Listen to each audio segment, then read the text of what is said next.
Alter Ego is a brand new asymmetrical horror game released by the creators of TDS. With the game being released in an alpha state, I want to go over the entire game as a whole currently, and see what it does differently and answer if it's really worth playing it in its current state right now. Before the video starts, if you do enjoy my videos, consider subscribing, liking video, please? Maybe? Fuck, I don't know. And yeah, let's get into it, I guess.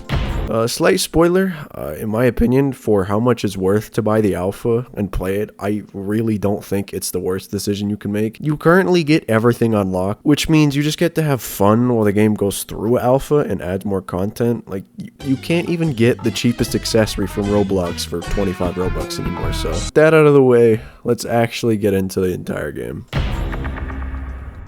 Like I said, Alter Ego is another asim horror game developed by Paradoxum Games. The entire idea about the game is that instead of stereotypical hackers or just evil guys hunting down survivors, it's instead the survivors' literal alter egos hunting them down instead. This topic doesn't have much to it at the moment, but there are a lot of references to things such as this sign in one of the game's maps, and also there's a guy who literally makes potions to suppress your alter ego from coming out. When you first load into the game, you realize that the entire game has an emphasis on quality. Aspects of this game's visuals look phenomenal, specifically with the UI and the maps themselves having the most emphasis to that quality trait. Stuff like the abilities and bars are inherently basic, but the art for the game looks a lot more creepy, and the maps actually use meshes with custom textures, unlike your average Forsaken map. The highlight of the quality is definitely shown in the lobby that you spawn in. It's a cathedral that's located in space, I guess. I wonder why this looks very familiar.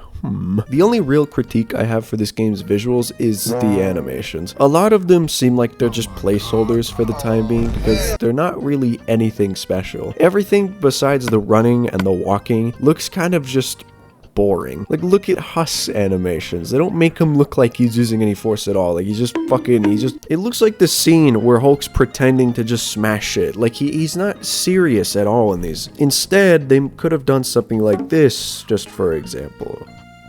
Please hire me, Paradoxum.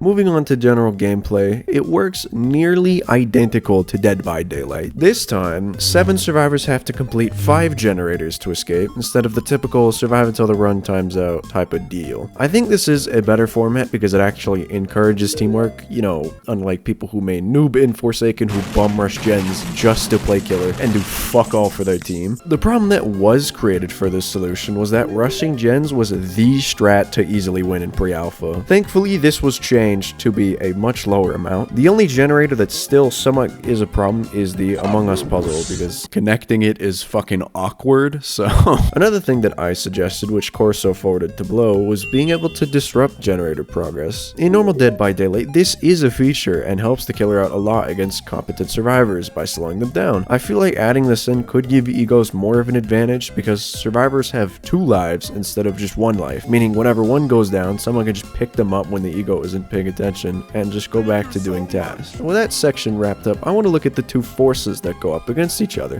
which are the survivors and the egos. So yeah, let's do that.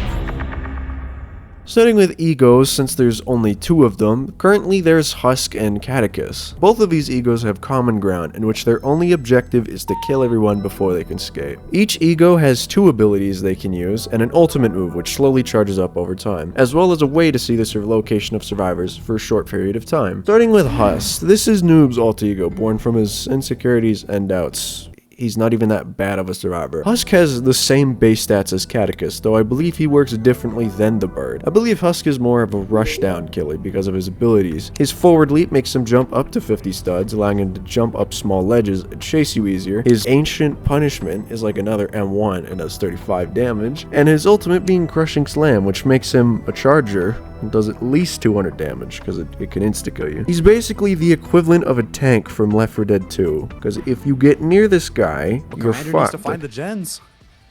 Who is Commander?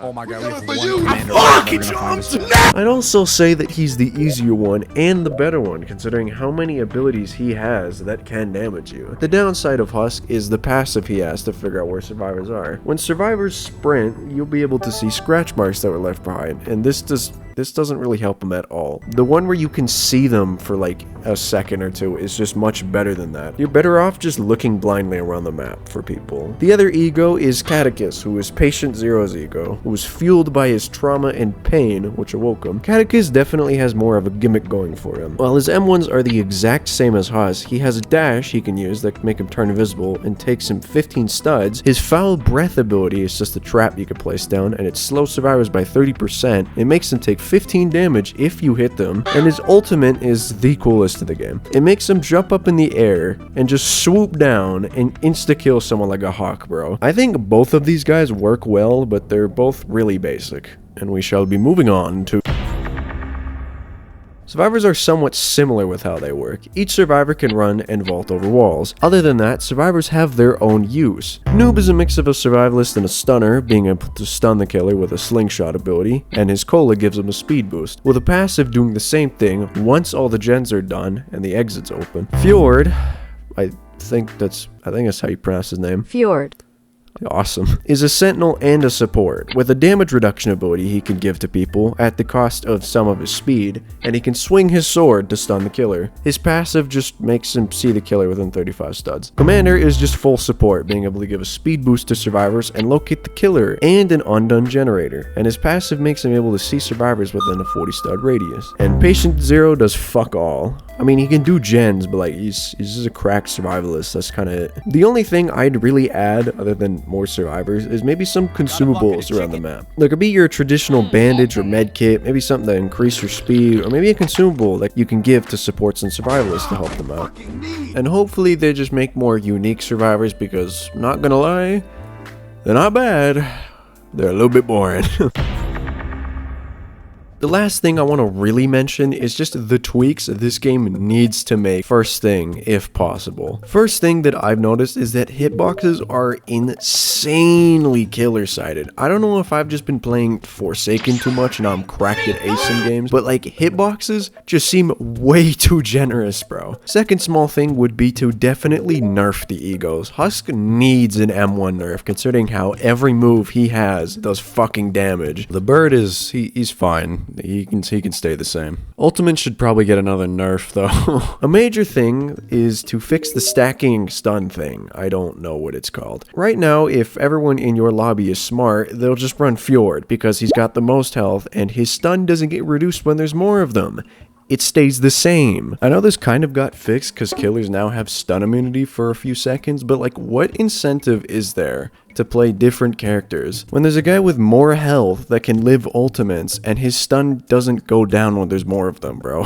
A couple other changes I have in mind, such as increasing the timer by a lot because matches are really fucking short, making it so there's more gens so killers can't just camp 2 generators, and the survivor ping should probably be changed into something a little bit less intense rather than literal killer ESP every like couple of seconds. Do I think Alter Ego is worth playing right now?